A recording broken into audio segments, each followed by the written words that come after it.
Assalamualaikum warahmatullahi wabarakatuh. Kami dari kelompok 1 akan mempresentasikan tugas akuntansi keuangan menengah 2 yang beranggotakan saya sendiri adalah Artemisia Pramesti dan keempat teman saya Dinar Alivia Putri, Latifah Putri Pawitan, Zara Hairani, dan Safina Muksin. Next.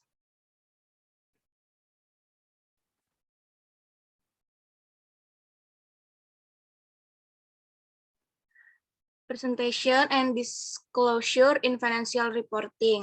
Di chapter 24 ini kita akan mempelajari full disclosure principle, itu ada increase in reporting requirement, terus ada differential disclosure, terus ada notes to the financial statement. Terus di disclosure issue itu ada disclosure of special transaction of event, ada event after the reporting period, terus reporting for diversive conglomerate compassion, terus ada interim report. Selanjutnya itu ada auditor and management reporter, itu mempelajari tentang auditor, reporter, terus ada management report. Di current reporting issue itu ada reporting on financial forecast and projection, ada internet financial reporting, fraudulent financial reporting, dan kriteria for making accounting and reporting choose. Next. Yang pertama itu full disclosure principle atau prinsip pengungkapan penuh. Jelaskan prinsip pengungkapan penuh dan bagaimana penerapannya. Kerangka konseptual IASB mencatat bahwa sementara beberapa informasi yang berguna paling baik disediakan dalam laporan keuangan. Beberapa yang terbaik disediakan dengan cara lain, misalnya laba bersih dan arus kas sudah tersedia dalam laporan keuangan. Tetapi investor mungkin lebih baik melihat perbandingan dengan perusahaan lain di industri yang sama. Ditemukan di artikel berita atau laporan rumah pialang. Aturan IASB secara langsung mempengaruhi laporan keuangan, catatan atas laporan keuangan, dan informasi tambahan. Standar akuntansi ini memberikan panduan tentang pengakuan dan pengukuran jumlah yang dilaporkan dalam laporan keuangan. Namun karena banyak pertimbangan yang terlibat dalam penerapan IFRS, pengungkapan catatan memberikan informasi penting tentang penerapan IFRS.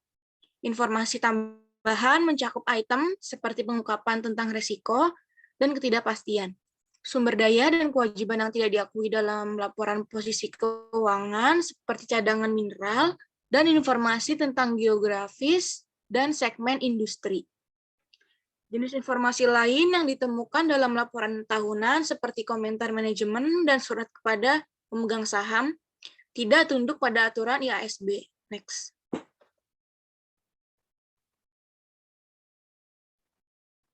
Peningkatan persyaratan pelaporan. Persyaratan pengungkapan telah meningkat secara substansial. Satu survei menunjukkan bahwa ukuran banyak laporan tahunan perusahaan berkembang sebagai tanggapan atas tuntutan peningkatan transparansi. Misalnya, jumlah halaman laporan tahunan berkisar dari 164 halaman untuk WM Morrison Supermarket PLC atau GBR hingga lebih dari 200 halaman di Puma tahunan laporan. Hasil ini tidak mengejutkan.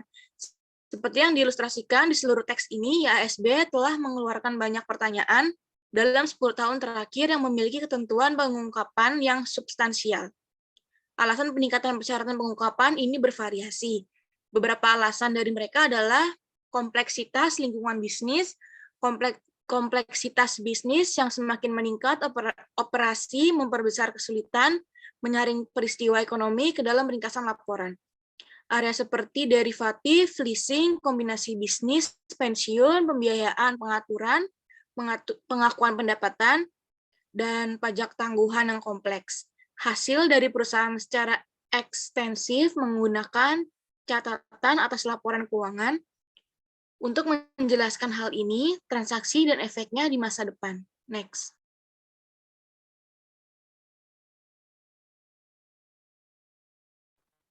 Pengungkapan diferensial. Kecenderungan menuju pengungkapan diferensial juga terjadi. IASB telah mengembangkan IFRS untuk entitas kecil dan menengah atau UKM. UKM adalah entitas yang menerbitkan laporan keuangan tujuan umum untuk pengguna eksternal tetapi tidak menerbitkan saham atau sekuritas lainnya di tempat umum pasar.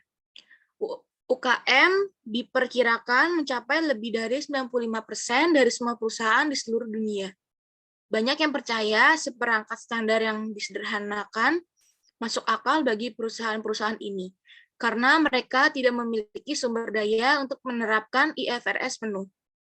IFRS yang disederhanakan untuk UKM dirancang untuk memenuhi kebutuhan dan kemampuan mereka, dibandingkan dengan IFRS lengkap dan banyak standar akuntansi nasional. IFRS yang disederhanakan untuk UKM kurang kompleks dalam beberapa hal. Topik yang tidak relevan untuk UKM dihilangkan. Contohnya adalah laba bersaham, pelaporan keuangan interim, dan pelaporan segmen. Next.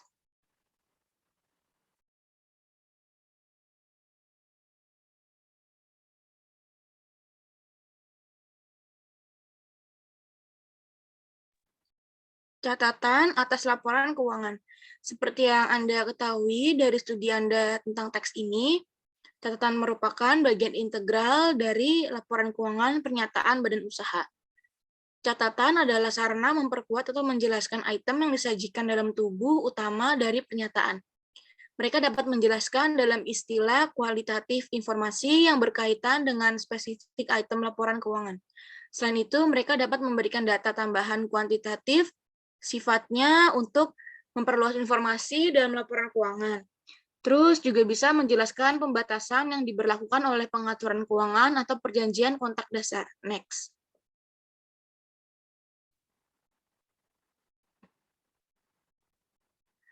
Kebijakan akuntansi. Kebijakan akuntansi adalah prinsip dasar, konvensi aturan, dan praktik khusus diterapkan oleh suatu perusahaan dalam menyusun dan menyajikan laporan keuangan. Analis memeriksa dengan cermat ringkasan kebijakan akuntansi untuk menentukan apakah perusahaan mengambil pendekatan konservatif atau agresif untuk praktik akuntansi. Misalnya penyusutan aset pabrik selama periode waktu yang luar biasa panjang dianggap agresif. Menggunakan penilaian persediaan rata-rata tertimbang dalam periode inflasi, umumnya dipandang konservatif. Selain pengungkapan kebijakan akuntansi yang signifikan, perusahaan itu harus yang pertama mengidentifikasikan pertimbangan yang dibuat manajemen dalam menerapkan kebijakan akuntansi yang memiliki pengaruh yang signifikan terhadap jumlah yang diakui dalam laporan keuangan. Terus yang kedua itu mengungkapkan asumsi manajemen tentang masa depan dan sumber utama lainnya dari ketidakpastian estimasi pada akhir periode pelaporan yang memiliki resiko signifikan mengakibatkan penyesuaian material terhadap jumlah tercatat, aset, dan liabilitas dalam tahun anggaran berikutnya. Sehubung dengan aset dan liabilitas tersebut, Wesel harus mencakup rincian yang pertama itu sifat, dan yang kedua itu jumlah tercatatnya pada akhir periode pelaporan. Next.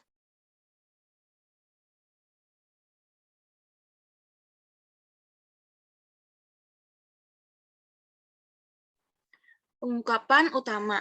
Yang pertama itu ada inventaris. Perusahaan harus melaporkan dasar di mana jumlah persediaan dinyatakan lebih rendah dari biaya atau nilai realisasi bersih. Dan metode yang digunakan dalam menentukan biaya itu FIFO, biaya rata dan lain-lain. Yang kedua itu ada perumahan, tanaman, dan peralatan. Perusahaan harus menyatakan dasar penilaian untuk properti, pabrik, dan peralatan, misalnya revaluasi atau biaya historis. Biasanya biaya historis perusahaan juga harus mengungkapkan gadai, hak gadai, dan komitmen lain yang terkait dengan aset tersebut. Yang ketiga itu ada klaim kreditur. Investor biasanya merasa sangat berguna untuk memahami sifat dan biaya klaim kreditur. Namun bagian kewajiban dalam laporan posisi keuangan dapat memberikan jenis kewajiban utama hanya secara agregat. Next.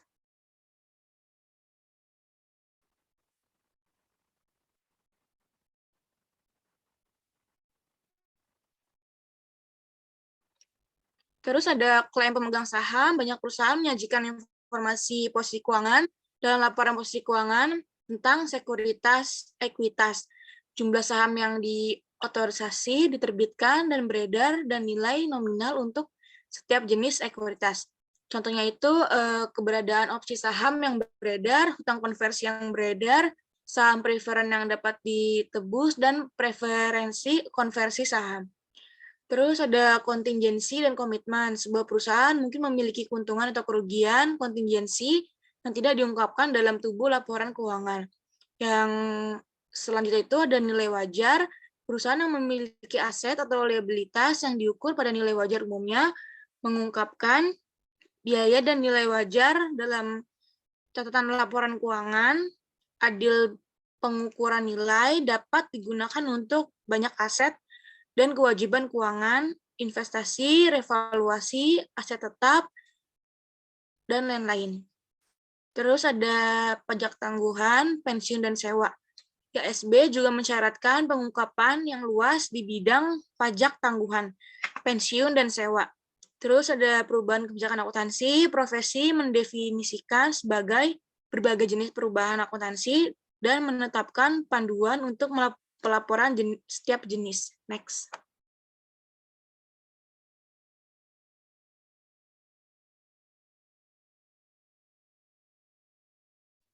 Selanjutnya itu ada disclosure issue atau masalah pengungkapan. Pengungkapan transaksi atau peristiwa khusus. Transaksi pihak terkait, kesalahan dan penipuan menimbulkan masalah yang sensitif dan sulit. Akuntan atau auditor yang bertanggung jawab atas pelaporan jenis transaksi ini harus berhati-hati dalam menyeimbangkan hak-hak perusahaan pelaporan dan kebutuhan pengguna laporan keuangan. Transaksi pihak terkait muncul ketika perusahaan melakukan transaksi di mana salah satu pihak memiliki kemampuan untuk secara signifikan mempengaruhi kebijakan pihak lain. Tiga transaksi pasar bebas yang kompetitif mungkin tidak ada dalam transaksi pihak terkait. Oleh karena itu, dasar kesesuaian tidak dapat diasumsikan. IFRS membutuhkan minimum berikut. Pengungkapan transaksi material pihak berelasi. Yang pertama itu sifat hubungan pihak berelasi. Yang kedua, jumlah transaksi dan jumlah saldo terutang, termasuk komitmen, sifat pertimbangan, dan rincian dari setiap jaminan yang diberikan atau diterima. Yang ketiga itu penyisian piutang ragu-ragu sehubung dengan jumlah saldo terutang. Yang terakhir itu beban yang diakui selama periode sehubung dengan piutang tak tertagih atau piutang ragu-ragu yang jatuh tempo dari pihak terkait. Next.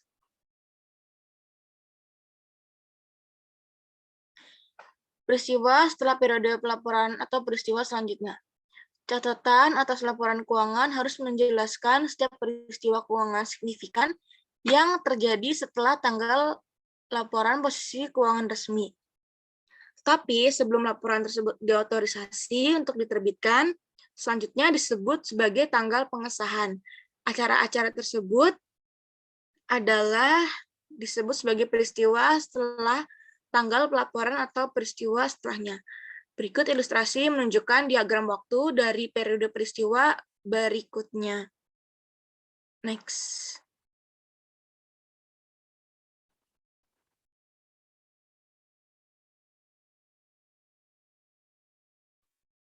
Ilustrasi 24.4.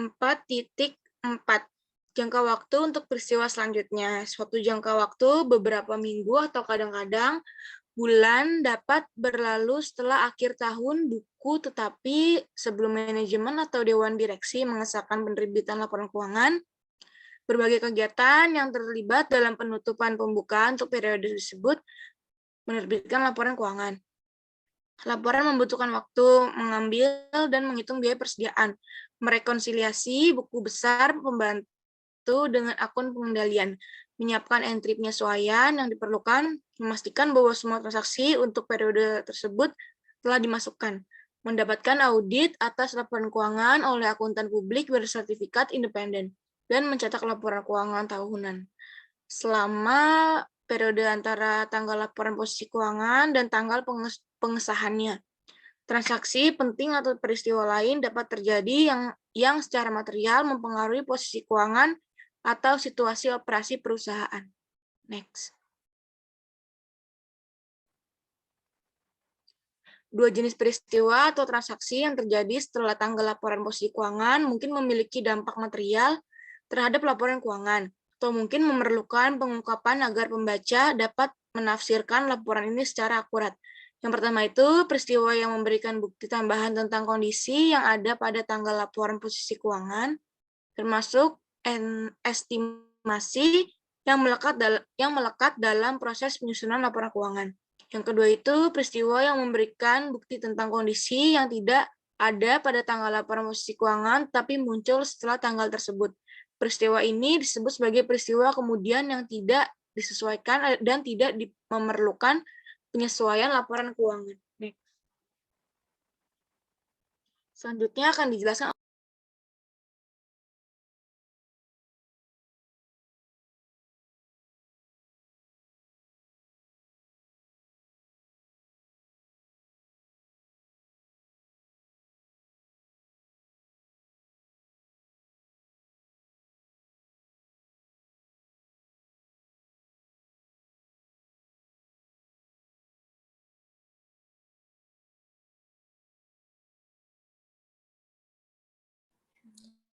Selanjutnya, pelaporan untuk perusahaan diversifikasi berat. Dalam tertentu, perusahaan memiliki modifikasinya.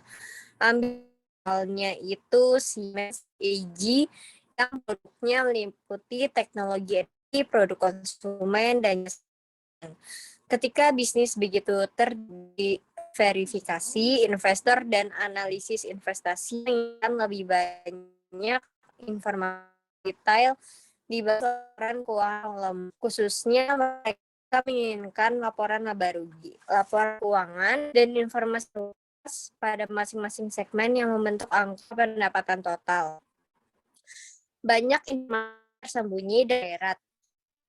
Dengan hanya angka konsolidasi, analisis tidak dapat mengetahui sejauh mana lini produk berkontribusi pada profitabilitas dan potensi pertumbuhan perusahaan. Misalnya dalam ilustrasi 24.6 ini, segmen peralatan tampak seperti usaha risiko. Pelaporan segmentasi akan memberikan informasi yang berguna dalam usaha yang mengenai aturan. Next.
Selanjutnya di ilustrasi 24.6 ini laporan laba rugi tersegmentasi. Di sini ada Office Equipment and Auto Parts Company.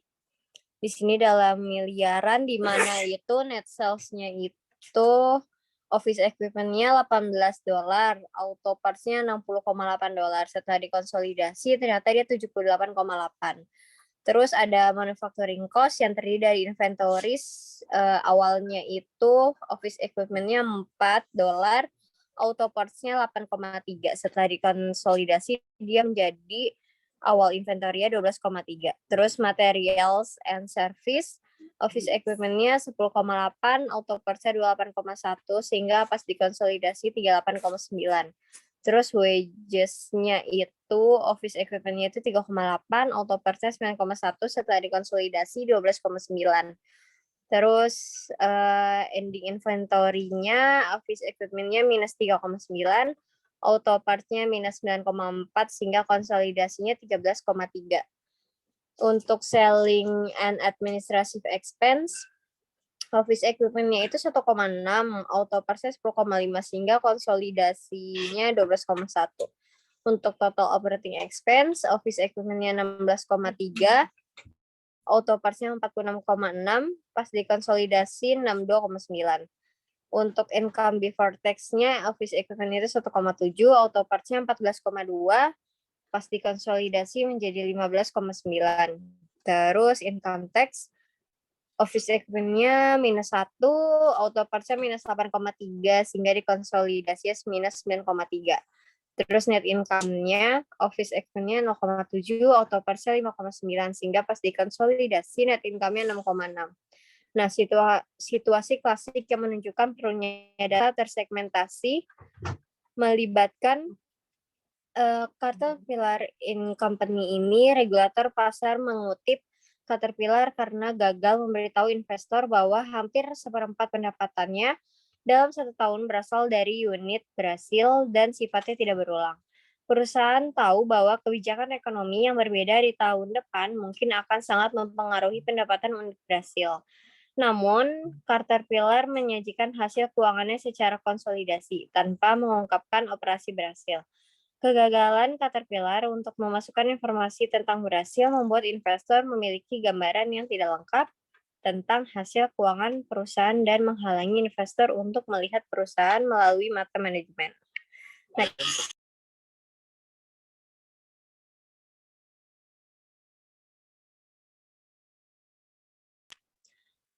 Lalu perusahaan selalu agak ragu untuk mengungkapkan data tersegmentasi karena berbagai alasan.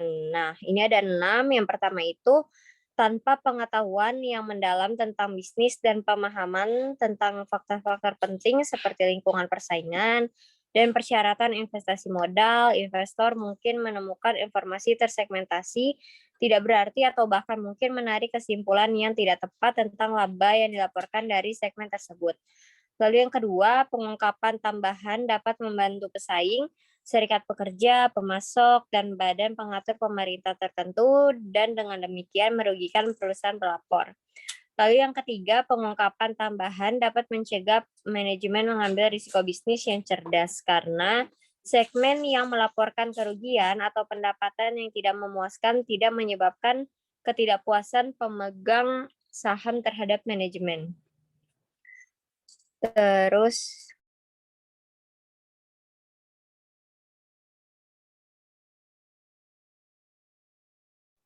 lalu yang keempat, variasi yang luas di antara perusahaan dalam pilihan segmen, alokasi biaya, dan masalah akuntansi lainnya membatasi kegunaan informasi tersegmentasi. Yang kelima, investor berinvestasi di perusahaan secara keseluruhan dan bukan di segmen tertentu.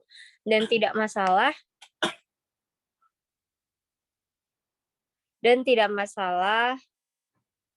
bagaimana kinerja segmen manapun jika kinerja keseluruhan memuaskan. Lalu yang keenam, masalah teknis tertentu seperti klasifikasi segmen dan alokasi pendapatan dan biaya segmen, terutama biaya umum sangat berat. Next.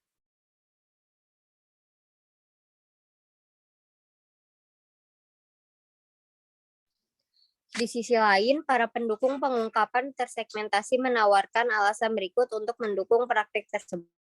Yang pertama, investor membutuhkan informasi yang tersegmentasi untuk membuat keputusan investasi yang cerdas mengenai perusahaan yang terdiversifikasi. Yang A, penjualan dan pendapatan segmen individu memungkinkan investor untuk mengevaluasi perbedaan antara segmen dalam tingkat pertumbuhan, risiko, dan profitabilitas, dan untuk memperkirakan laba konsolidasi. Yang B, laporan tersegmentasi membantu investor mengevaluasi nilai investasi perusahaan dengan mengungkapkan sifat bisnis perusahaan dan ukuran relatif komponen. Lalu, di sisi kedua, tidak adanya pelaporan tersegmentasi oleh perusahaan yang terdiversifikasi dapat menempatkan pesaing lini produk tunggal yang tidak tersegmentasi pada kerugian kompetitif karena konglomerat dapat mengaburkan informasi yang harus diungkapkan oleh pesaingnya. Nah, para pendukung pengungkapan tersegmentasi tampaknya memiliki alasan yang jauh lebih kuat. Banyak pengguna menunjukkan bahwa data tersegmentasi adalah informasi keuangan yang paling berguna yang disediakan selain dari laporan keuangan dasar. Akibatnya, IASB telah mengeluarkan pedoman pelaporan yang luas di bidang ini. Next.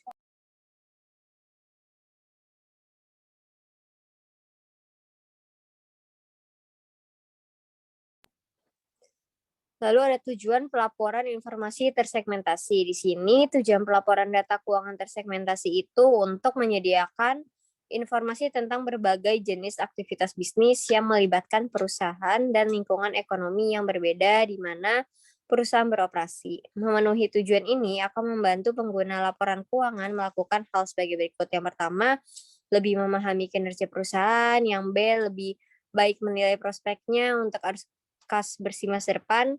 Yang C, membuat penilaian yang lebih tepat tentang perusahaan secara keseluruhan. Lalu prinsip dasar, laporan keuangan dapat dipilah dalam beberapa cara. Misalnya mereka dapat dipilah berdasarkan produk atau layanan, berdasarkan geografi, berdasarkan badan hukum, atau berdasarkan jenis pelanggan. Namun, tidak layak untuk menyediakan semua informasi itu dalam setiap rangkaian laporan keuangan. IFRS mensyaratkan bahwa laporan keuangan bertujuan umum mencakup informasi yang dipilih berdasarkan segmentasi tunggal. Dengan demikian, perusahaan dapat memenuhi tujuan pelaporan tersegmentasi dengan memberikan laporan keuangan tersegmentasi berdasarkan bagaimana operasi perusahaan dikelola. Metode yang dipilih disebut sebagai pendekatan manajemen. Pendekatan manajemen ini mencerminkan bagaimana manajemen menyegmentasikan perusahaan untuk membuat keputusan operasi. Segmen tersebut terlihat dari komponen struktur organisasi perusahaan. Komponen ini disebut segmen operasi. Next.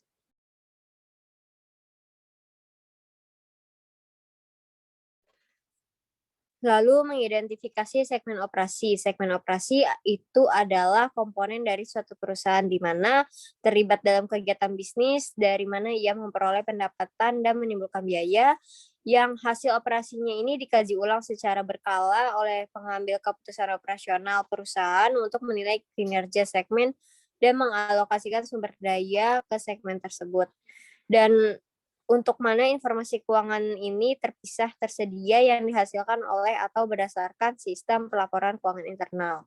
Perusahaan dapat mengumpulkan informasi tentang 2 atau lebih segmen operasi hanya jika segmen tersebut memiliki karakteristik dasar yang sama di setiap area berikut, yaitu yang pertama, sifat produk dan layanan yang disediakan. Yang kedua, sifat proses produksi.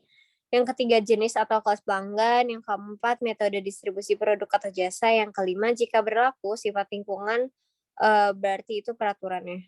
Next.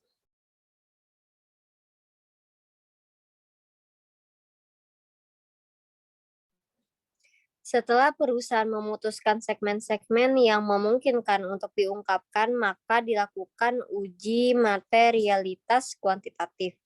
Pengujian ini menentukan apakah segmen tersebut cukup signifikan untuk menjamin pengungkapan yang sebenarnya. Segmen operasi dianggap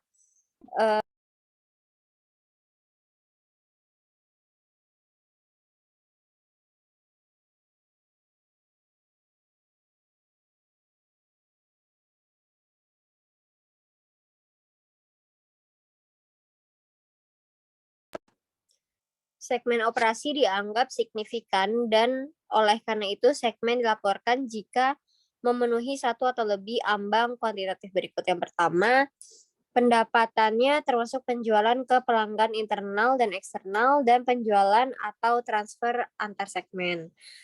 Nah, itu tuh 10% atau lebih dari pendapatannya gabungan dari semua segmen operasi perusahaan. Dan yang kedua, jumlah absolut dari laba atau ruginya adalah 10% atau lebih dari jumlah yang lebih besar dalam jumlah absolut dari laba operasi gabungan, yaitu dari semua segmen operasi yang tidak mengalami kerugian atau kerugian gabungan dari semua segmen operasi yang memang melaporkan rugi.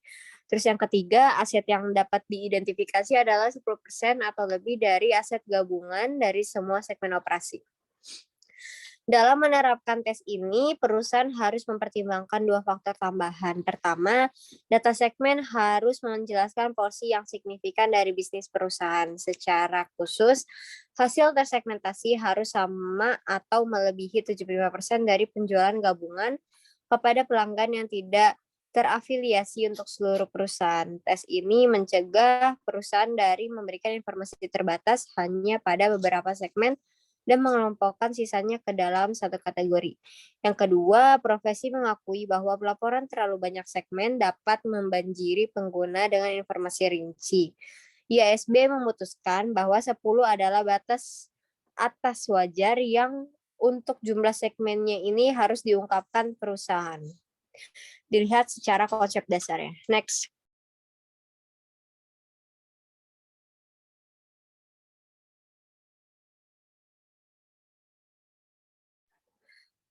Untuk mengilustrasikan persyaratan ini, asumsikan perusahaan telah mengidentifikasi 6 kemungkinan segmen pelaporan, seperti yang ditunjukkan pada ilustrasi di bawah 24.7. Di sini ada 6 segmen. Total revenue-nya itu yang A-nya 100, B-nya 50, C-nya 700, D-nya 300, E-nya 900, F-nya 100, sehingga total revenue-nya 2.150 euro. Terus untuk operating profit-nya dia loss.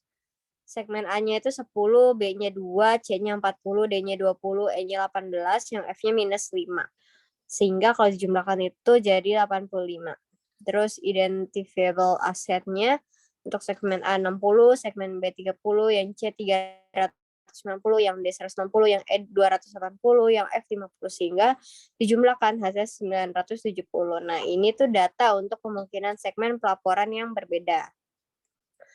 Perusahaan akan menerapkan tes masing-masing sebagai berikut, di mana tes pendapatan itu atau total revenue didapat dari 0,10 dikali 2.150, hasilnya 215. Nah, sehingga segmen C, D, E ada memenuhi tes ini. Terus untuk uji laporan laba rugi, operasinya itu 0,10 kali 90, hasilnya 9 euro. Nah, ini nih mengalami kerugian $5 ini diabaikan karena pengujian didasarkan pada segmen ini non rugi, karena yang di segmen F itu kan minus 5. Nah, minus 5 itu diabaikan karena pengujian didasarkan pada segmen non rugi, sehingga segmen A, C, D, E memenuhi tes ini. Terus untuk pengujian aset yang dapat diidentifikasi itu perhitungannya 0,10 kali 970. Didapatlah 97 euro.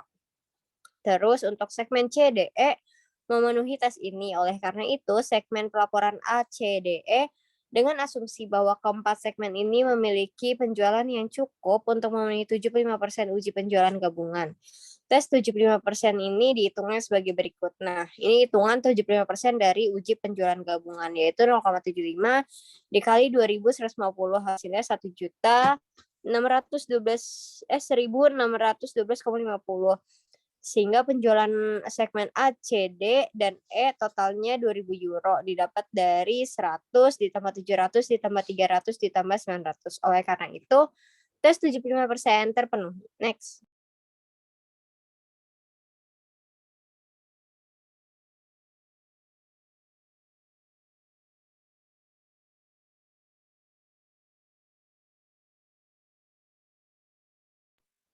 Terus untuk prinsip pengukuran, prinsip akuntansi yang digunakan perusahaan untuk pengungkapan segmen tidak harus sama dengan prinsip yang mereka gunakan untuk menyusun laporan konsolidasi. Fleksibilitas ini pada awalnya mungkin tampak tidak konsisten, namun menyiapkan informasi segmen yang sesuai dengan IFRS akan sulit karena beberapa IFRS diharapkan tidak diterapkan pada tingkat segmen. Contohnya termasuk akuntansi untuk biaya program imbalan kerja di seluruh perusahaan dan akuntansi untuk pajak penghasilan di perusahaan yang mengajukan pengembalian pajak konsolidasi dengan segmen di yurisdiksi pajak yang berbeda. Terus, IASB tidak memerlukan alokasi biaya bersama. ISB tidak memerlukan alokasi biaya bersama, umum, atau seluruh perusahaan semata-mata untuk tujuan pelaporan eksternal. Biaya umum ini adalah biaya yang dikeluarkan untuk kepentingan lebih dari satu segmen dan yang sifatnya saling terkait mencegah pembagian biaya yang benar-benar objektif di antara segmen-segmen. Misalnya gaji presiden, perusahaan sulit dialokasikan ke berbagai segmen. Alokasi biaya umum secara inherent sewenang-wenang dan mungkin tidak berarti. Ada anggapan bahwa jika perusahaan mengalokasikan biaya bersama ke segmen, Alokasi ini dapat diatribusikan secara langsung atau dapat dialokasikan secara wajar ke segmen. Next.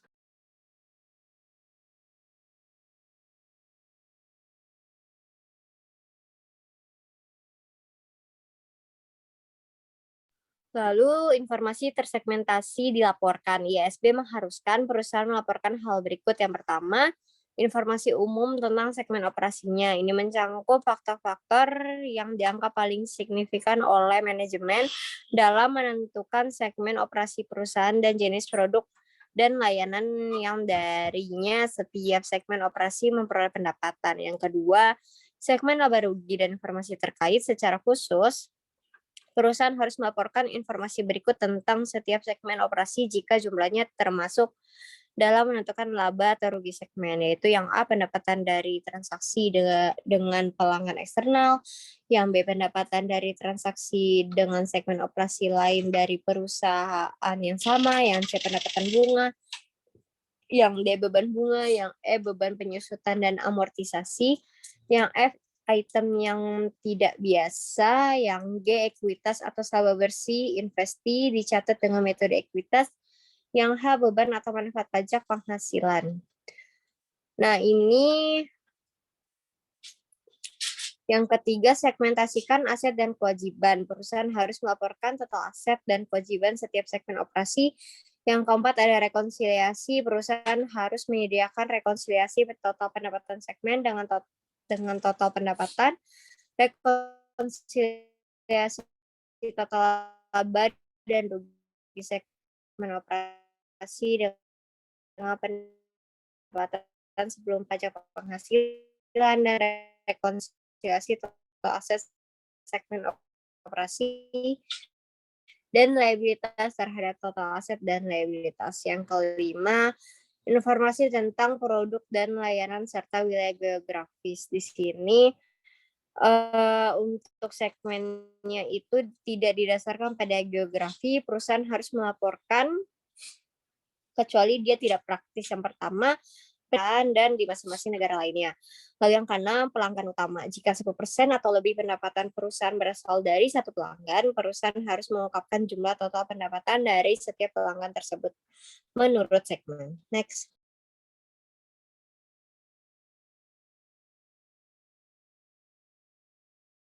Berikut adalah ilustrasi informasi terpilah.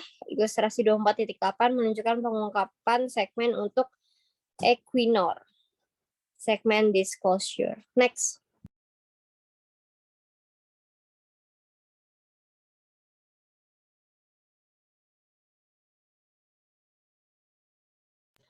Selanjutnya ada laporan sementara. Di sini sumber informasi lain bagi investor adalah laporan interim. Seperti disebutkan sebelumnya, laporan interim itu mencakup periode kurang dari 1 tahun. Bursa Efek, regulator pasar, dan profesi akuntansi memiliki kepentingan aktif dalam penyajian informasi interim. Karena sifat jangka pendek dari informasi dalam laporan ini, ada banyak kontroversi yang harus digunakan oleh perusahaan pendekatan umum. Satu kelompok yang menyukai pendekatan diskret percaya bahwa perusahaan harus memperlakukan setiap periode interim sebagai periode akuntansi yang terpisah. Di bawah protokol itu, perusahaan akan mengikuti prinsip penangguhan dan akrual yang digunakan untuk laporan tahunan. Perusahaan akan melaporkan transaksi akuntansi sebagai mereka yang terjadi dan pengakuan biaya tidak akan berubah dengan periode waktu yang dicangkup. Kelompok lain yang menyukai pendekatan integral percaya bahwa laporan interim merupakan bagian integral dari laporan tahunan dan bahwa penangguhan dan akrual harus mempertimbangkan apa yang akan terjadi sepanjang tahun. Dengan pendekatan ini, perusahaan akan membebankan perkiraan biaya ke bagian tahun berdasarkan volume penjualan atau beberapa basis aktivitas lainnya. Secara umum, IFRS mengharuskan perusahaan untuk mengikuti pendekatan diskret. Next.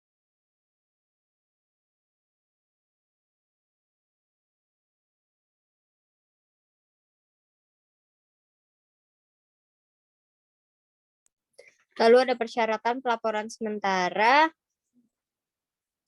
Di sini umumnya perusahaan harus menggunakan kebijakan akuntansi yang sama untuk laporan interim dan tahunan. Di sini misalnya jika Cerdas Corporation menggunakan metode persentase penyelesaian sebagai dasar untuk mengakui pendapatan setiap tahun. Terus sementara Cerdas juga memperlakukan biaya yang terkait langsung dengan pendapatan, yaitu biaya produk seperti bahan, tenaga kerja, dan tunjangan terkait dengan overhead manufaktur dengan cara yang sama untuk laporan interim seperti untuk laporan tahunan. Perusahaan harus menggunakan metode penetapan harga persediaan yang sama, yaitu FIFO, biaya rata-rata, dan lain-lain. Terus untuk pendekatan diskrit, diikuti pendekatan diskrit, perusahaan mencatat pendapatan dan beban dalam laporan interim sesuai dengan prinsip pengakuan pendapatan dan beban. Misalnya di sini biaya pemeliharaan atau perbaikan berkala besar yang direncanakan untuk perusahaan seperti Airbus, atau pengeluaran musiman lainnya yang diperkirakan akan terjadi di akhir tahun dan tidak diantisipasi untuk tujuan pelaporan interim. Next.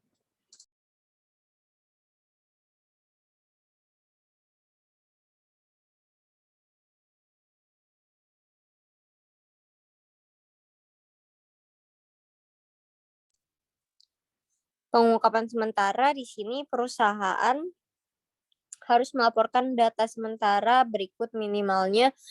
Di sini ada 10. Yang pertama, pernyataan bahwa kebijakan akuntansi dan metode perhitungan yang sama diterapkan dalam laporan keuangan interim dibandingkan dengan laporan keuangan tahunan terbaru. Terus yang kedua, komentar penjelasan tentang musim atau siklus operasi sementara. Yang ketiga, sifat dan jumlah pos yang mempengaruhi aset, kewajiban, ekuitas, laba bersih, atau arus kas yang tidak biasa. Yang keempat, sifat dan jumlah perubahan kebijakan akuntansi dan estimasi jumlah yang dilaporkan sebelumnya. Yang kelima, penerbitan, pembelian kembali, dan pembayaran kembali surat utang dan efek ekuitas. Yang keenam, dividen yang dibayarkan. Yang ketujuh, informasi segmen. Yang kedelapan, perubahan kewajiban kontingensi. Yang kesembilan, pengaruh perubahan komposisi perusahaan selama periode interim. Yang ke-10, peristiwa material lainnya.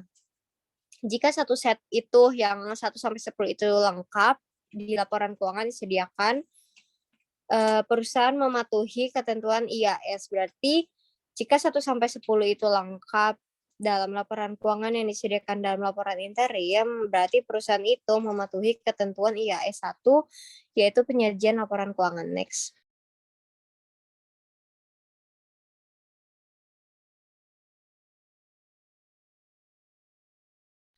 Masalah unik pelaporan interim. IFRS mencerminkan preferensi untuk pendekatan diskrit, namun dalam pedoman luas ini, sejumlah masalah pelaporan unik berkembang terkait dengan item berikut.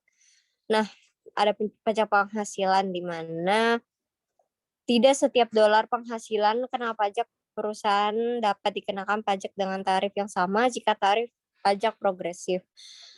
Di sini, apakah harus perusahaan menggunakan pendekatan tahunan yang menyetahunkan pendapatan hingga saat ini dan menimbulkan pajak penghasilan proporsional untuk periode hingga saat ini?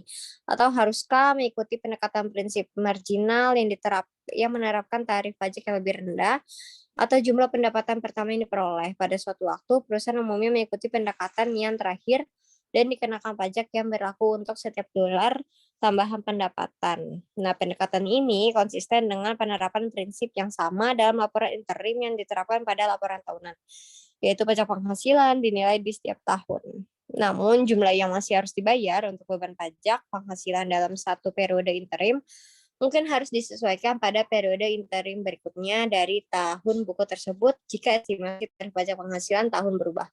Next.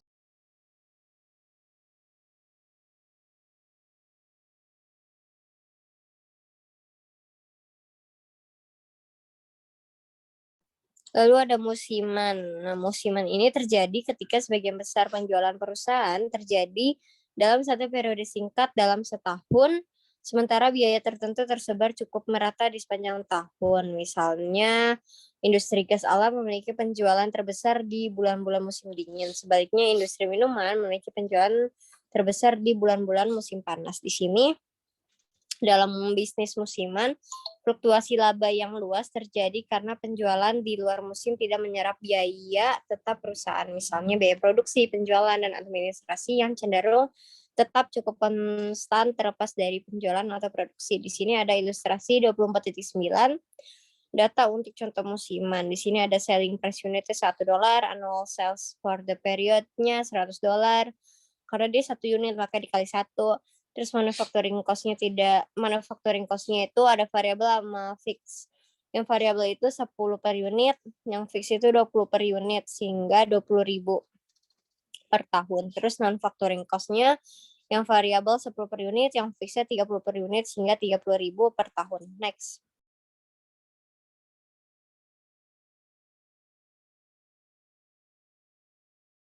Ilustrasi ini juga menunjukkan penjualan selama 4 kuartal dan 1 tahun. Di sini ada kuartal pertama 20.000, persentasenya 20%, kuartal 2 5.000 5%, kuartal 3 10.000 10%, kuartal 4 65.000 65%, sehingga total of the year-nya 100.000, persentasenya 100%. Next.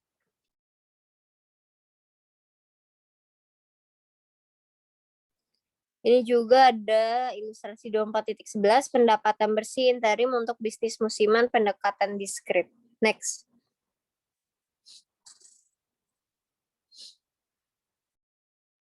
Terus ini seorang investor yang menggunakan hasil kuartal pertama mungkin akan disesatkan jika pendapatan kuartal pertama adalah 4.500, haruskah dikalikan 4 untuk memprediksi pendapatan tahunan sebesar 18.000, atau penjualan kuartal pertama sebesar 20.000 adalah 20% dari penjualan yang diprediksi untuk tahun tersebut, apakah laba bersih untuk tahun tersebut adalah 22.500. Kedua angka tersebut jelas salah dan investor mungkin jadi lebih bingung setelah hasil kuartal kedua dilaporkan. Nah, di sini ada ilustrasi 24.12 di mana pendapatan bersih interim untuk bisnis musiman pakai pendekatan integral.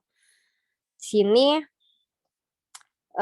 sales-nya 20.000 kuartal pertama, 5.000 kuartal kedua, kuartal ketiga 10.000, kuartal 4 65.000, untuk yang tahunnya 100.000, sehingga untuk yang manufacturing cost-nya yang per tahunnya 70.000, yang non-manufacturing cost-nya yang sales-nya per tahunnya 100.000, yang manufacturing-nya itu 70.000, sehingga kalau non-manufacturing variabelnya 10.000, fixnya 30.000, menjadi income-nya 30.000. Next.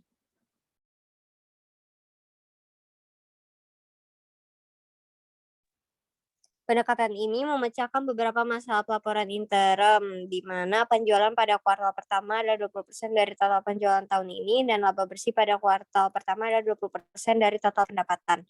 Dalam kasus ini, seperti pada contoh sebelumnya, investor tidak dapat mengandalkan mengalihkan kuartal tertentu. Semakin besar tingkat musiman yang dialami perusahaan, besar kemungkinan terjadi distorsi, karena tidak ada pedoman defensif untuk menangani barang-barang seperti biaya non-manufacturing tetap, variabilitas pendapatan bisa menjadi substansial. Next. Selanjutnya akan dijelaskan oleh Latifa.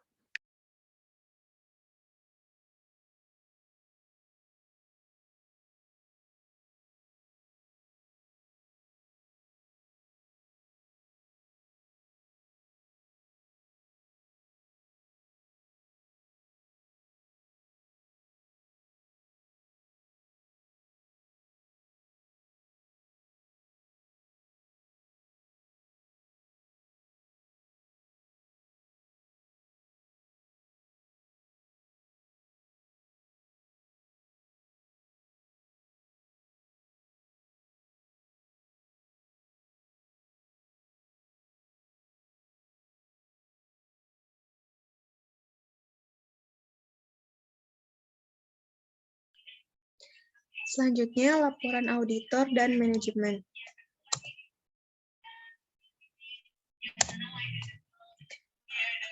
Laporan manajemen. Laporan auditor. Auditor adalah seorang profesional akuntansi yang melakukan pemeriksaan independen terhadap data akuntansi perusahaan. Opini audit. Jika puas bahwa laporan keuangan menyajikan posisi keuangan, hasil operasi, dan arus kas secara wajar sesuai dengan IFRS, auditor menyatakan pendapat tanpa modifikasian. Dalam kebanyakan kasus, auditor mengeluarkan opini standar tanpa modifikasian atau opini bersih. Artinya, auditor menyatakan pendapat bahwa laporan keuangan menyajikan secara wajar. Dalam semua hal yang material, posisi keuangan, hasil usaha, dan arus kas entitas sesuai dengan prinsip akuntansi yang berlaku. Dalam mempersiapkan laporan, auditor mengikuti standar pelaporan berikut. Yang pertama, laporan tersebut menyatakan apakah laporan keuangan sesuai dengan kerangka pelaporan keuangan atau IFRS dan menjelaskan tanggung jawab direktur dan auditor sehubungan dengan laporan keuangan. Yang kedua, laporan tersebut mengidentifikasi keadaan-keadaan di mana perusahaan tidak secara konsisten mematuhi kebijakan tersebut pada periode berjalan dalam kaitannya dengan periode sebelumnya. Selanjutnya, yang ketiga, pengguna harus menganggap pengungkapan informatif dalam laporan keuangan cukup memadai, kecuali laporan menyatakan sebaliknya. Yang keempat, laporan tersebut berisi pernyataan opini mengenai laporan keuangan secara keseluruhan atau sesuai asersi yang menyatakan bahwa suatu opini tidak dapat diberikan.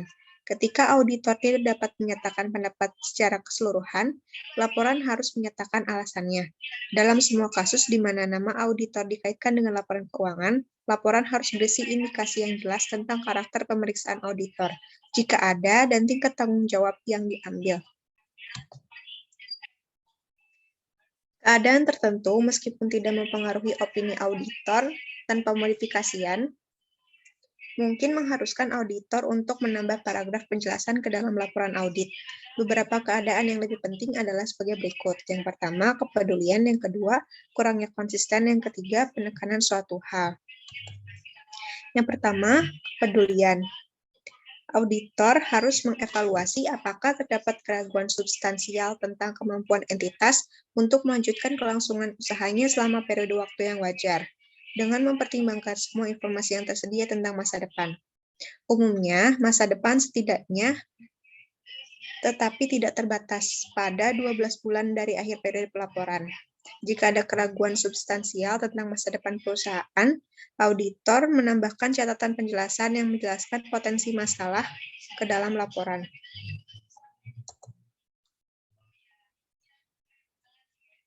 Yang kedua, kurangnya konsistensi. Jika perusahaan telah mengubah kebijakan akuntansi atau metode penerapannya dengan cara yang memiliki dampak material terhadap daya banding laporan keuangannya, auditor harus merujuk perubahan tersebut dalam paragraf penjelasan laporan. Paragraf penjelasan tersebut harus mengidentifikasi sifat perubahan dan merujuk pembaca ke catatan dalam laporan keuangan yang membahas perubahan secara rinci. Persetujuan auditor dengan perubahan adalah implisit kecuali auditor mengambil pengecualian terhadap perubahan dalam menyatakan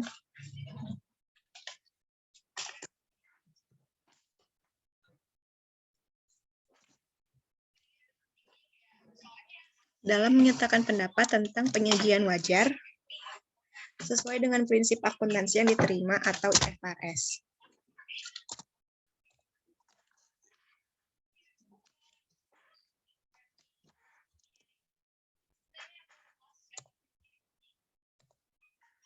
Yang ketiga, penekanan suatu hal.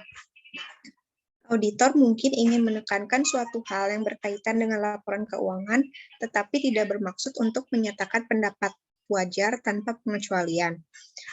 Untuk contoh, auditor mungkin ingin menekankan bahwa entitas tersebut adalah komponen dari perusahaan bisnis yang lebih besar, atau bahwa entitas tersebut telah melakukan transaksi signifikan dengan pihak berelasi. Auditor menyajikan informasi penjelasan tersebut dalam paragraf terpisah dalam laporannya. Namun, dalam beberapa situasi, auditor menyatakan pendapat yang dimodifikasi.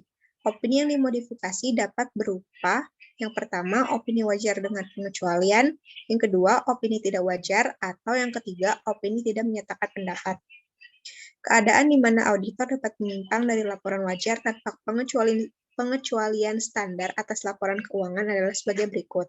Yang pertama, ruang lingkup pemeriksaan dibatasi atau dipengaruhi oleh kondisi atau batasan.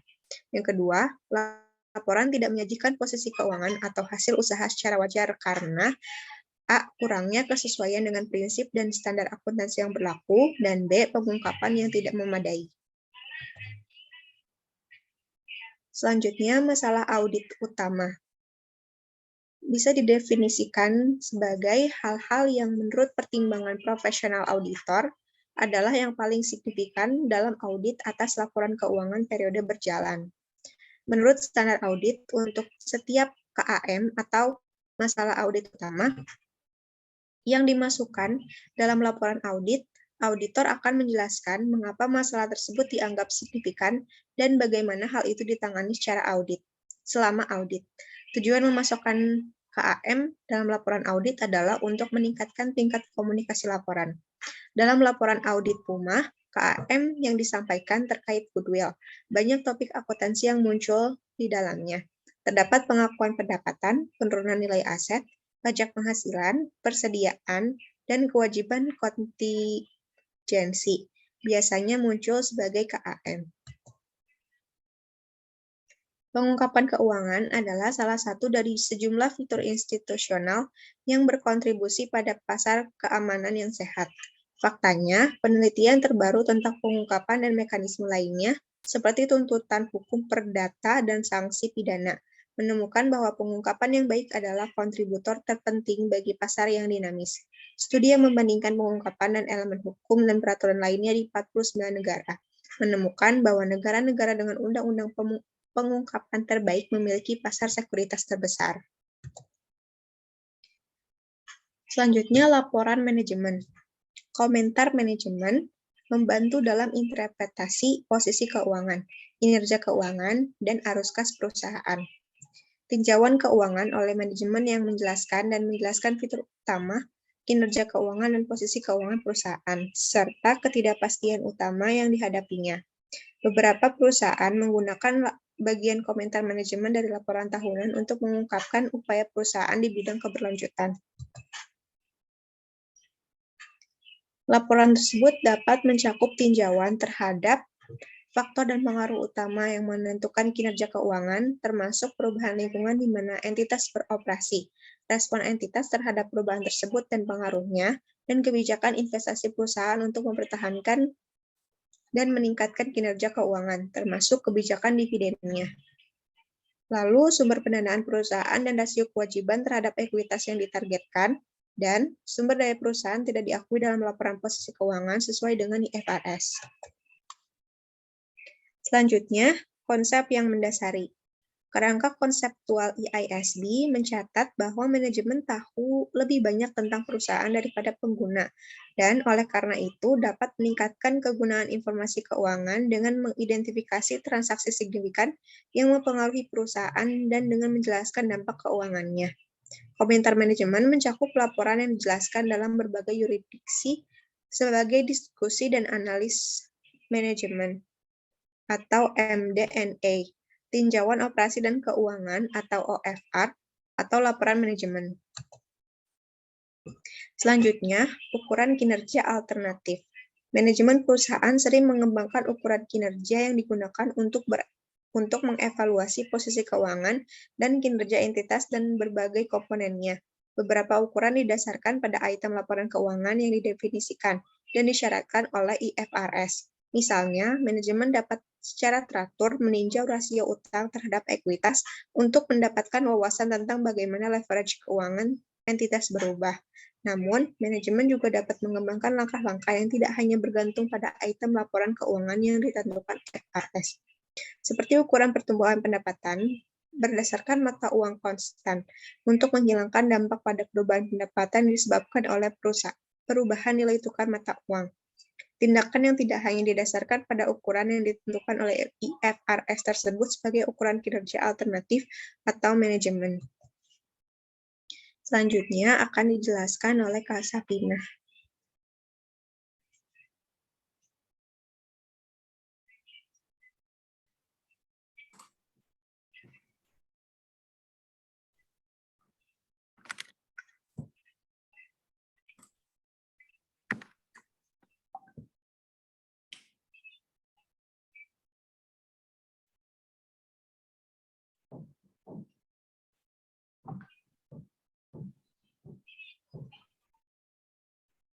Selanjutnya, tujuan pembelajaran 4. Jelaskan masalah pelaporan lain yang terkait dengan penerapan pengungkapan penuh prinsip. Next.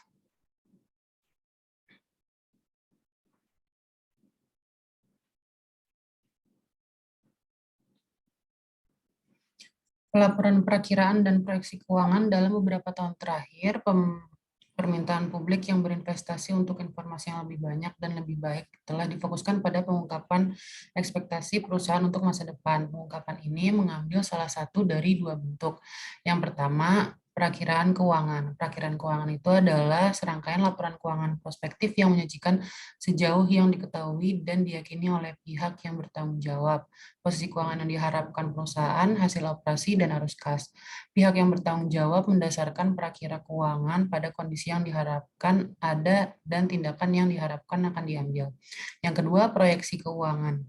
Proyeksi keuangan adalah laporan keuangan prospektif yang menyajikan sepanjang pengetahuan dan keyakinan pihak yang bertanggung jawab berdasarkan satu atau lebih asumsi hipotesis, posisi keuangan yang diharapkan entitas, hasil operasi, dan arus kas.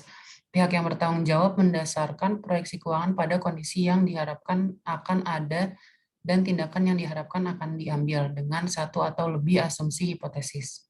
Next. Perbedaan antara perakiraan keuangan dan proyeksi keuangan sangat jelas. Perakiraan memberikan informasi tentang apa yang diharapkan terjadi, sedangkan proyeksi memberikan informasi tentang apa yang mungkin terjadi tetapi belum tentu diharapkan terjadi. Apakah perusahaan harus diminta untuk memberikan perakiraan keuangan adalah subjek diskusi intensif dengan wartawan, eksekutif perusahaan, regulator pasar, analisis keuangan, akuntan, dan lain-lain. Bisa ditebak ada argumen kuat di kedua sisi. Di bawah ini adalah beberapa argumen untuk mewajibkan perakiraan yang dipublikasikan. Yang pertama, keputusan investasi didasarkan pada ekspektasi masa depan. Oleh karena itu, informasi tentang masa depan memfasilitasi keputusan yang lebih baik. Yang kedua, perusahaan sudah mengedarkan ramalan secara informal. Situs ini harus diatur untuk memastikan bahwa perakiraan tersedia untuk semua investor.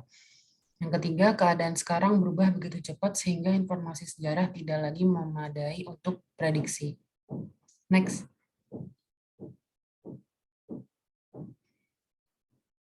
Argumen yang menentang keharusan perakiraan yang dipublikasikan ada 3. Yang pertama, tidak ada yang bisa memprediksi masa depan. Karena itu, ramalan pasti akan salah. Lebih buruk lagi, mereka dapat menyesatkan jika mereka menyampaikan kesan presisi tentang masa depan.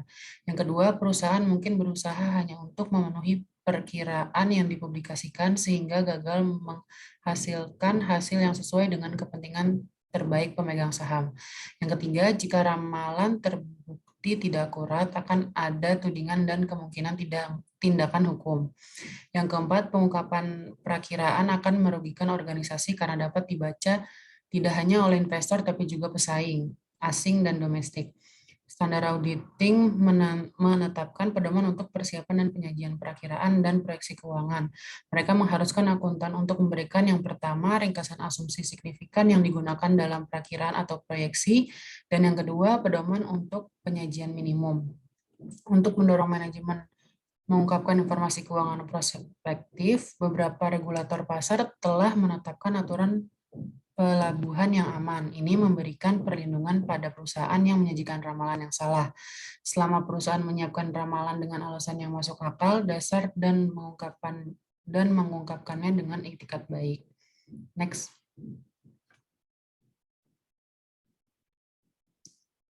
Pertanyaan tanggung jawab. Apa yang terjadi jika perusahaan tidak memenuhi perakiraannya? Bisakah perusahaan dan auditor digugat? Jika sebuah perusahaan misalnya memproyeksikan peningkatan pendapatan sebesar persen dan hanya mencapai 5%, haruskah pemegang saham diizinkan untuk mengajukan gugatan hukum terhadap perusahaan? Satu kasus pengadilan yang melibatkan Monsanto Chemical Corporation Amerika Serikat menjadi presiden. Monsanto memperkirakan penjualan akan meningkat 8 hingga 9% dan pendapatan akan naik 4 hingga 5%. Di penghujung tahun, permintaan produk Monsanto turun sebagai akibat dari penurunan bisnis. Bukan yang meningkat, pendapatan justru menurun. Investor menggugat perusahaan karena angka pendapatan yang diproyeksi salah, tetapi hakim menolak gugatan itu karena perkiraan tersebut merupakan perkiraan terbaik dari orang-orang yang memenuhi syarat yang niatnya jujur. Seperti yang ditunjukkan sebelumnya, aturan pelabuhan yang aman dimaksudkan untuk melindungi perusahaan yang memberikan proyeksi itikat baik.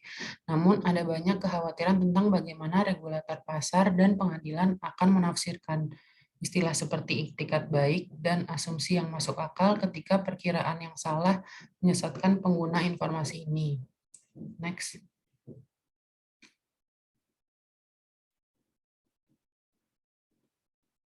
Pelaporan keuangan internet. Sebagian besar perusahaan sekarang menggunakan kekuatan dan jangkauan internet untuk menyediakan informasi yang lebih berguna bagi pembaca laporan keuangan. Semua perusahaan besar memiliki situs internet dan sebagian besar situs web perusahaan berisi tautan pelaporan keuangan dan pengungkapan lainnya. Popularitas pelaporan semacam itu tidak mengherankan karena perusahaan dapat mengurangi biaya pencetakan dan penyebaran laporan kertas dengan menggunakan pelaporan internet. Apakah pelaporan keuangan internet meningkatkan laporan keuangan perusahaan? Ya, dalam beberapa cara. Yang pertama, penyebaran laporan melalui internet memungkinkan perusahaan untuk berkomunikasi lebih mudah dan cepat dengan penggunaan daripada pelaporan kertas tradisional. Selain itu, pelaporan internet memungkinkan pengguna untuk memanfaatkan alat seperti mesin pencari dan hyperlink untuk menemukan informasi tentang perusahaan dengan cepat dan terkadang mengunduh informasi untuk analisis. Mungkin dalam spreadsheet komputer. Akhirnya pelaporan internet dapat membantu membuat laporan keuangan lebih relevan dengan memungkinkan perusahaan untuk melaporkan data terpilah yang diperluas dan lebih tepat waktu daripada yang dimungkinkan melalui laporan berbasis kertas. Misalnya, beberapa perusahaan secara sukarela melaporkan penjualan mingguan dan segmen mengoperasikan data di situs web mereka. Next. Lebih lanjut, memungkinkan laporan keuangan internet contohnya adalah meningkatkan penggunaan Extensible Business Reporting Language. Bahasa komputer yang diadaptasi dari kode internet ini menandai data akuntansi agar sesuai dengan item pelaporan keuangan yang dilaporkan dalam laporan keuangan, laporan laba rugi, laporan arus kas, dan bahkan catatan atas laporan keuangan. Setelah diberi tag data XBRL, perusahaan manapun yang dapat dengan mudah diproses menggunakan spreadsheet dan program komputer lainnya. Faktanya, XBRL adalah bahasa global dengan tag umum di seluruh negara. Untuk mendukung perusahaan XBRL oleh perusahaan yang melaporkan bahwa IFRS dan IASB telah mengembangkan taksonomi IFRS. Satu set tag khusus yang mendukung pelaporan keuangan menggunakan XBRL di bawah panduan IFRS. Taksonomi diperbaharui setiap tahun karena semakin banyak perusahaan menyiapkan laporan keuangan mereka menggunakan XBRL. Penggunaan akan dapat dengan mudah mencari laporan keuangan, mengekstrak dan menganalisis data, dan melakukan perbandingan keuangan dalam industri dan lintas negara. Next. Pelaporan keuangan penipuan, kejahatan ekonomi sedang meningkat di seluruh dunia. Sebuah survei global terhadap lebih dari 6.000 eksekutif di 54 negara mendokumentasikan jenis-jenis kejahatan ekonomi seperti yang ditunjukkan pada ilustrasi 24.20. Yaitu aset misappropriation itu hampir 70%, cybercrime lebih dari 30%, cyber and corruption lebih dari 20%, procurement fraud hampir 30%, accounting fraud lebih dari 20%, human resources fraud lebih dari 10%. Next. Seperti yang ditunjukkan, penyelewengan aset, kejahatan dunia maya, dan penyuapan korupsi berada di urutan teratas, dan sementara trennya sedikit menurun. insiden kejahatan ekonomi sangat tinggi dengan kejahatan dunia maya melonjak 25%. Juga penting dan meresahkan penipuan akuntansi tetap di atas 15% dan menduduki peringkat kelima dalam parade kejahatan ekonomi. Pelaporan keuangan yang curang didefinisikan sebagai perilaku yang disengaja atau sembrono, baik tindakan atau kelalaian yang menghasilkan laporan keuangan yang menyesatkan secara material. Pelaporan penipuan dapat melibatkan distorsi besar dengan sengaja dan dari catatan perusahaan seperti label perhitungan persediaan atau penerapan kebijakan akuntansi yang salah atau kegagalan untuk mengungkapkan transaksi material. Penipuan yang dilaporkan dalam ilustrasi di atas dan kejadian baru-baru ini yang melibatkan perusahaan terkenal seperti Parmalat, ITA, Mahindra Satyam di Indonesia, dan Societe Generale di Prancis menunjukkan bahwa lebih banyak yang harus dilakukan untuk mengatasi masalah ini. Next. Penyebab laporan keuangan kecurangan. Laporan keuangan yang curang biasanya terjadi karena kondisi di lingkungan internal atau eksternal perusahaan. Pengaruh dalam lingkungan internal berhubungan dengan sistem pengendalian internal yang buruk, sikap manajemen yang buruk terhadap etika, atau mungkin likuiditas atau profitabilitas perusahaan. Mereka yang berasal di lingkungan eksternal mungkin berhubungan dengan kondisi industri, lingkungan bisnis secara keseluruhan, atau pertimbangan hukum dan peraturan. Motivasi untuk pelaporan keuangan yang curang bervariasi. Keinginan untuk mendapatkan harga saham yang lebih tinggi, menghindari gagal bayar pada perjanjian pinjaman, atau mencapai keuntungan pribadi, misalnya kompensasi tambahan atau promosi, adalah insentif umum. Tekanan situasional pada perusahaan atau manajer individu juga dapat menyebabkan pelaporan keuangan yang curang. Contoh dari tekanan situasi ini adalah sebagai berikut. Yang pertama, penurunan pendapatan atau pangsa pasar secara tiba-tiba untuk satu perusahaan atau seluruh industri. Yang kedua, tekanan anggaran yang tidak realistis dapat terjadi ketika kantor pusat secara sewenang-wenang menentukan anggaran tujuan laba, khususnya untuk hasil jangka pendek dan tanpa memperhitungkan kondisi aktualnya. Yang ketiga adalah tekanan keuangan akibat rencana bonus yang bergantung pada kinerja ekonomi jangka pendek. Tekanan ini sangat akut ketika bonus merupakan komponen penting dari total kompensasi individu.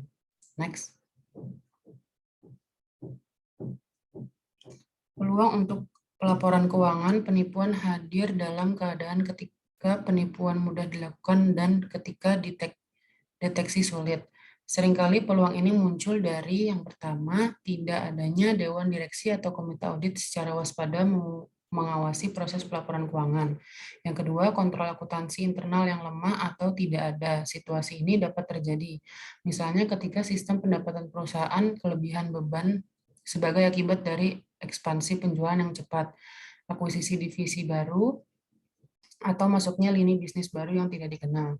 Yang ketiga, transaksi yang tidak bisa atau kompleks seperti konsolidasi dua perusahaan, divestasi atau penutupan operasi tertentu, dan pembelian dan penjualan instrumen derivatif. Yang keempat, estimasi akuntansi yang memerlukan pertimbangan subjektif yang signifikan oleh manajemen perusahaan seperti penyisian kerugian pinjaman dan estimasi kewajiban untuk biaya garansi. Yang kelima, staf audit internal yang tidak efektif akibat jumlah staf yang tidak memadai dan ruang lingkup audit yang sangat terbatas. Next. Iklim etika yang lemah dalam sebuah perusahaan berkontribusi pada situasi ini. Peluang untuk pelaporan keuangan yang curang juga meningkatkan secara dramatis ketika kebijakan akuntansi yang diikuti dalam pelaporan transaksi tidak ada, berkembang, atau tunduk pada interpretasi yang berbeda-beda. Seperti dibahas sebelumnya, regulator audit telah mengeluarkan banyak standar audit dalam menanggapi keprihatinan profesi akuntansi, media, dan publik. Misalnya, standar pelaporan keuangan penipuan meningkatkan standar pada kinerja audit laporan keuangan secara eksplisit mengharuskan auditor untuk menilai resiko salah saji keuangan material karena kecurangan. Next.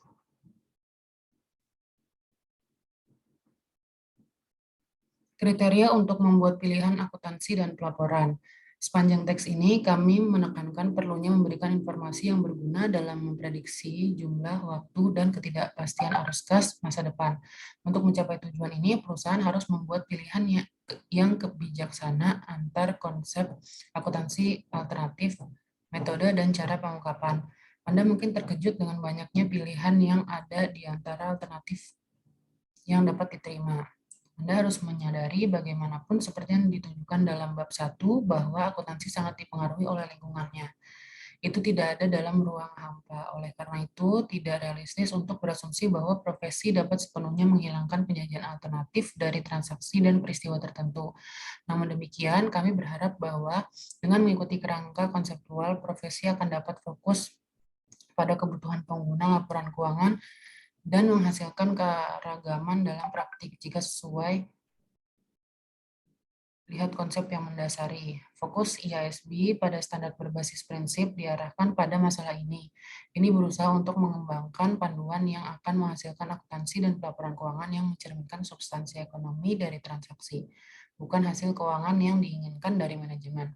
Profesi harus melanjutkan upayanya untuk mengembangkan landasan yang kokoh untuk mengembangkan standar dan praktik keuangan. Seperti yang dikatakan Aristoteles, awal yang benar adalah lebih baik dari separuh keseluruhan. Konsep yang mendasari pernyataan IASB tentang tujuan pelaporan keuangan, elemen pelaporan keuangan, dan karakteristik kualitatif informasi akuntansi adalah elemen penting yang mendukung pilihan akuntansi yang menghasilkan pelaporan keuangan berkualitas tinggi. Next. Selanjutnya akan dilanjutkan oleh Dinar.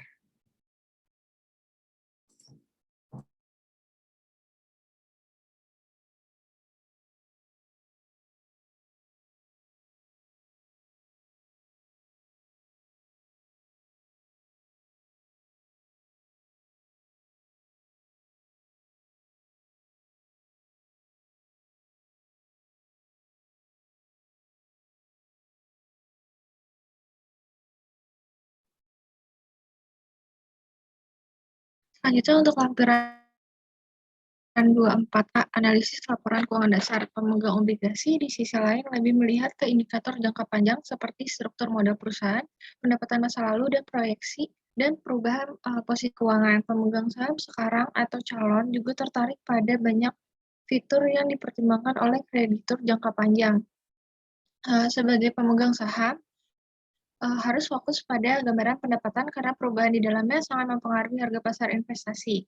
Dan juga akan prihatin dengan posisi keuangan perusahaan karena secara tidak langsung mempengaruhi stabilitas pendapatan. Manajer perusahaan memperhatikan komposisi, struktur modal, dan tentang perubahan dan tren pendapatan. Informasi keuangan ini memiliki pengaruh langsung terhadap jenis, jumlah, dan biaya pembiayaan eksternal yang dapat diperoleh perusahaan. Selain itu, manajer perusahaan menentukan informasi keuangan berguna dalam operasi sehari-hari di bidang-bidang seperti penganggaran modal, analisis titik impas, analisis varians, dan analisis margin kotor dan untuk tujuan pengendalian internal. Next.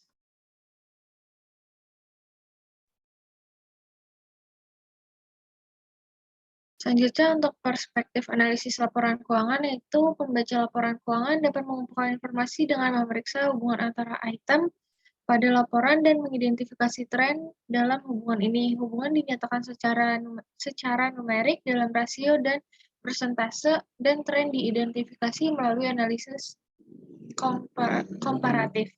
Masalah dalam mempelajari cara menganalisis pernyataan adalah bahwa sarana dapat menjadi tujuan itu sendiri. Analisis dapat mengidentifikasi dan menghitung ribuan kemungkinan hubungan dan tren, tetapi hanya mengetahui bagaimana menghitung rasio dan tren tanpa memahami bagaimana informasi tersebut dapat digunakan tidak banyak menghasilkan. Oleh karena itu, pendekatan logis terhadap analisis laporan keuangan diperlukan yang terdiri dari langkah-langkah berikut. Next.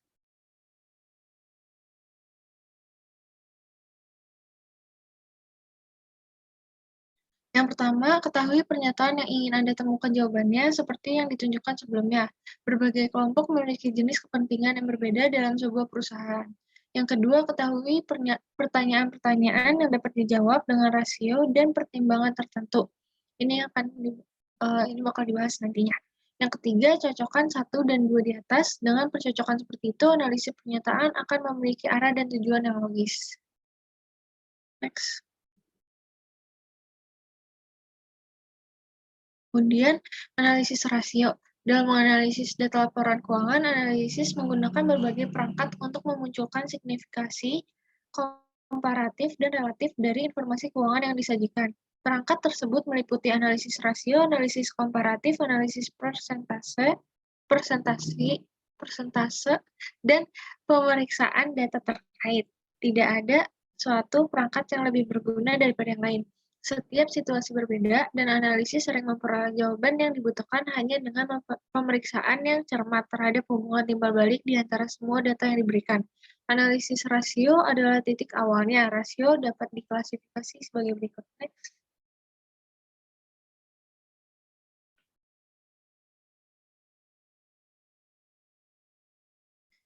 Jenis rasio utama itu yang pertama ada rasio likuiditas, ukuran kemampuan jangka pendek perusahaan untuk membayar jatuh temponya kewajiban. Yang kedua, rasio aktivitas, ukuran seberapa efektif perusahaan menggunakan aset dipekerjakan. Ketiga, rasio profitabilitas, ukuran tingkat keberhasilan atau kegagalan suatu perusahaan atau divisi tertentu untuk jangka waktu tertentu. Yang keempat, rasio cakupan, ukuran tingkat perlindungan bagi kreditor dan investor jangka panjang. Next.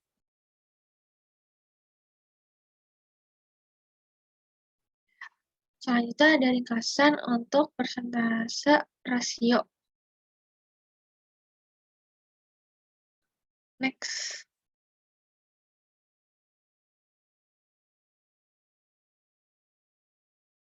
Next.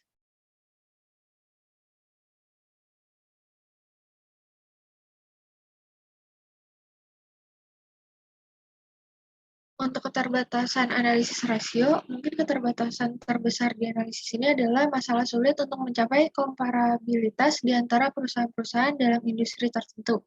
Mencapai komparabilitas mengharuskan analisis, mengidentifikasi perbedaan mendasar dalam kebijakan dan prosedur akuntansi perusahaan, dan menyesuaikan keseimbangan untuk mencapai komparabilitas. Perbedaan dasar dalam akuntansi biasanya melibatkan salah satu bidang, yaitu yang pertama penilaian persediaan, FIFO atau biaya average, rata-rata. Kedua, metode penyusutan, khususnya penggunaan garis lurus versus dengan penyusutan dipercepat. Yang ketiga, kapitalisasi versus pengeluaran biaya tertentu. Yang kelima, investasi dalam saham biasa dilakukan dengan metode ekuitas versus nilai wajar. Yang kelima, perlakuan yang berbeda atas biaya manfaat pasca pensiun. Yang keenam, praktik yang dipertanyakan dalam mendefinisikan operasi yang dihentikan, penurunan nilai, dan item yang tidak biasa. Next. Kemudian analisis perbandingan. Analisis komparatif ini menyajikan informasi yang sama untuk 2 atau lebih tanggal atau periode yang berbeda, sehingga item serupa dapat dibandingkan. Analisis rasio hanya memberikan satu snapshot untuk satu titik atau periode waktu tertentu. Dalam analisis komparatif ini, seorang analisis investasi dapat berkonsentrasi pada item tertentu dan menentukan apakah item tersebut tampak tumbuh atau berkurang dari tahun ke tahun, dan proporsi perubahan tersebut pada item terkait. Umumnya, perusahaan menyajikan laporan keuangan komparatif. Mereka biasanya mencakup 2 tahun informasi laporan posisi keuangan dan 3 tahun informasi laporan laba rugi. Next.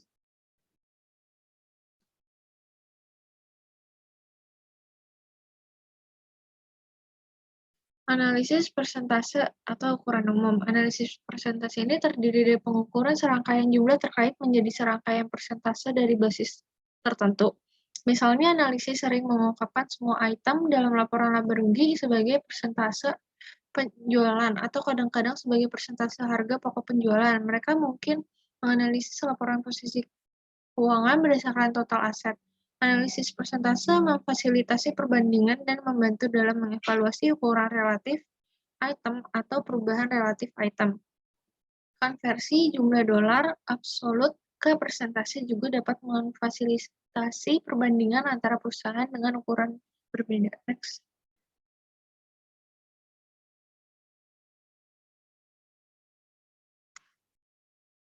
Selanjutnya, lampiran 24B, adopsi IFRS pertama kali. Ketika negara-negara menerima IFRS untuk digunakan sebagai kebijakan akuntansi yang diterima, perusahaan memerlukan panduan untuk memastikan bahwa laporan keuangan IFRS pertama mereka berisi informasi yang berkualitas tinggi. Secara khusus, IFRS mensyaratkan bahwa informasi dalam pernyataan IFRS perusahaan yang pertama itu transparan, yang kedua memberikan titik awal yang sesuai, dan yang ketiga memiliki biaya yang tidak melebihi manfaatnya. Prinsip utama dalam konversi dari GAAP nasional yaitu misalnya di Amerika Serikat, China, atau Rusia ke IFRS, proses konversi adalah aplikasi retrospektif penuh dari semua IFRS. Aplikasi retrospektif adalah menyusun kembali laporan keuangan sebelumnya berdasarkan IFRS, memberikan informasi yang sebanding kepada pengguna laporan keuangan. Namun, IASB mengakui bahwa aplikasi retrospektif penuh mungkin sulit dalam beberapa situasi, terutama ketika informasi yang terkait dengan periode masa lalu tidak tersedia. Sebagai tanggapan, IASB telah menetapkan pedoman untuk memastikan bahwa pengguna laporan keuangan memiliki informasi sebanding berkualitas tinggi sambil menyeimbangkan biaya dan manfaat dari penyediaan data yang sebanding. Next. Pedoman umum. Tujuan dari proses konversi adalah untuk menyajikan satu set laporan keuangan IFRS seolah-olah perusahaan selalu melaporkan tentang IFRS. Untuk mencapai tujuan ini, perusahaan harus mengidentifikasi waktu untuk pernyataan IFRS pertamanya, yang kedua siapkan laporan pembukaan posisi keuangan pada tanggal transisi ke IFRS, yang ketiga pilih kebijakan akuntansi yang mematuhi IFRS dan terapkan kebijakan ini secara retrospektif, yang keempat pertimbangkan apakah akan menerapkan pengecualian opsional dan menerapkan pengecualian wajib, dan terakhir yang kelima buat pengungkapan ekstensif untuk menjelaskan transisi ke IFRS. Next.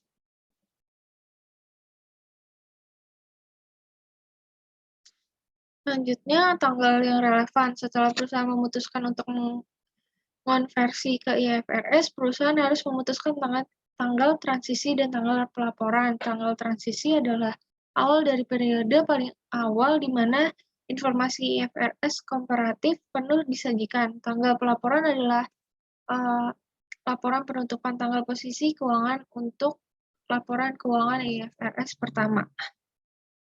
Next.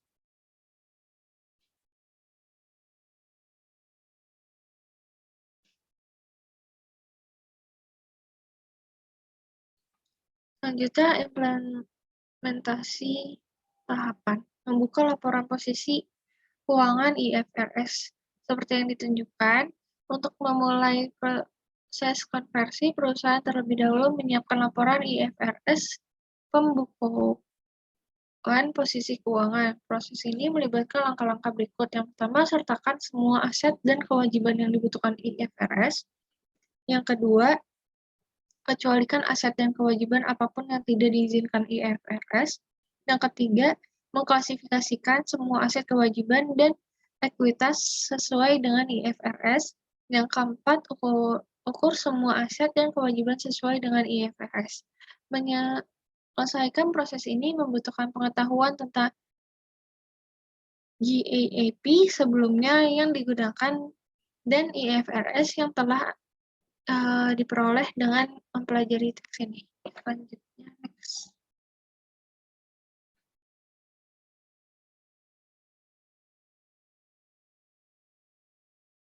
Pengecualian dari perawatan retrospektif. Dalam beberapa kasus, penyesuaian berkaitan dengan periode sebelumnya tidak dapat ditentukan secara wajar. Dalam kasus lain, tidak praktis untuk memberikan informasi yang sebanding karena biaya menghasilkan informasi melebihi manfaatnya. Oleh karena itu,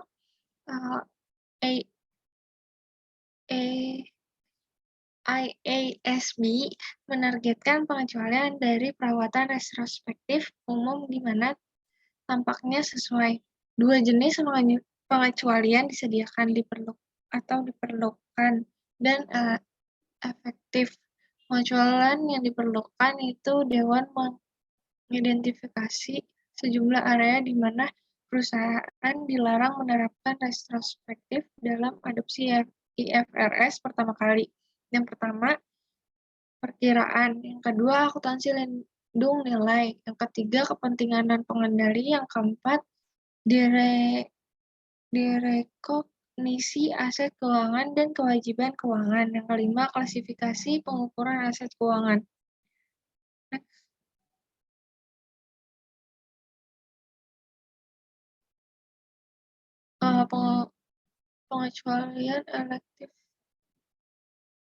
Pengecualian elektif selain pengecualian yang diperlukan untuk perawatan retrospektif, IASB mengidentifikasi area tambahan tertentu di mana perusahaan dapat memilih pengecualian dari perawatan retrospektif. Pengecualian ini memberikan perusahaan beberapa bantuan dari aplikasi retrospektif penuh. Ini menyederhanakan persiapan pernyataan IFRS pertama kali. Next.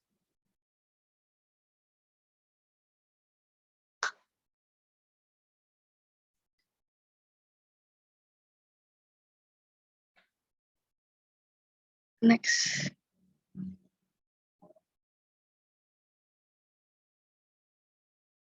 Presentasi dan pengungkapan. Setelah pertama kali mengadopsi IFRS, perusahaan harus menyajikan setidaknya 1 tahun informasi komparatif di bawah IFRS untuk mematuhi IAS 1. Laporan keuangan IFRS pertama, entitas harus mencakup setidaknya 3 laporan posisi keuangan, 2 laporan laba rugi komprehensif, 2 laporan laba rugi terpisah, 2 laporan arus kas, dan 2 laporan perubahan ekuitas dan catatan terkait, termasuk informasi komparatif.